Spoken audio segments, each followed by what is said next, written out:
দেশের রাজনীতিতে তিনটি বড় সুখবর। স্থানীয় সরকারের বড় পরিবর্তন। প্রথম সুখবর, ইউপি নির্বাচনের সময়সূচি স্পষ্ট। ডক্টর মোহাম্মদ ইউনূসের নেতৃত্বে অন্তর্বর্তীকালীন সরকার ঘোষণা করছে, সংস্কার শেষ হলে 2026 সালের এপ্রিলে ইউপি নির্বাচন। সংস্কারে আরও সময় লাগলে জুন 2026-এ ইউপি নির্বাচন। এটি ভোটারদের মধ্যে একটি নিরাপত্তা বোধ সৃষ্টি করছে যে নির্বাচন হবেই।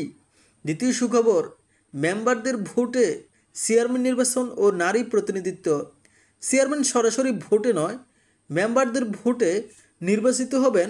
এটি একটি সংসদীয় মডেল। প্রতিটি ওয়ার্ডে 2 জন মেম্বার, যার মধ্যে একজন নারী বাধ্যতামূলক। নারীর 50% প্রতিনিধিত্ব নিশ্চিত হবে। স্থানীয় সরকারের দলীয় প্রভাব কমবে এবং নারী নেতৃত্বে উৎসাহ আসবে। তৃতীয় সুখবর, শিক্ষাগত যোগ্যতা বাধ্যতামূলক। মেয়র ও চেয়ারম্যান হতে হলে ন্যূনতম বিএ পাস থাকতে হবে। এর ফলে শিক্ষিত ব্যক্তিরা রাজনীতিতে আগ্রহী হবেন।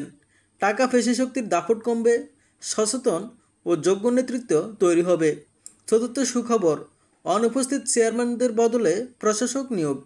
যেসব ইউপিতে চেয়ারম্যান অনুপস্থিত, সেখানে প্যানেল চেয়ারম্যান বা প্রশাসক নিয়োগ দেওয়া হবে। নির্বাচনের আগ পর্যন্ত সেবা ও প্রশাসনিক কাজ চালু থাকবে। জাতীয় নির্বাচনের মতো স্থানীয় নির্বাচনও সংসদীয় ধাঁচে নির্বাচন হবে। চেয়ারম্যান হবেন মেম্বারদের ভোটে। সারসংক্ষেপ, এই 4টি সিদ্ধান্ত বাংলাদেশের স্থানীয় সরকারকে প্রতিনিধিত্বমূলক, শিক্ষিত, নারী সমন্বিত এবং দলীয় প্রভাবহীন করতে বড় ভূমিকা রাখতে পারে।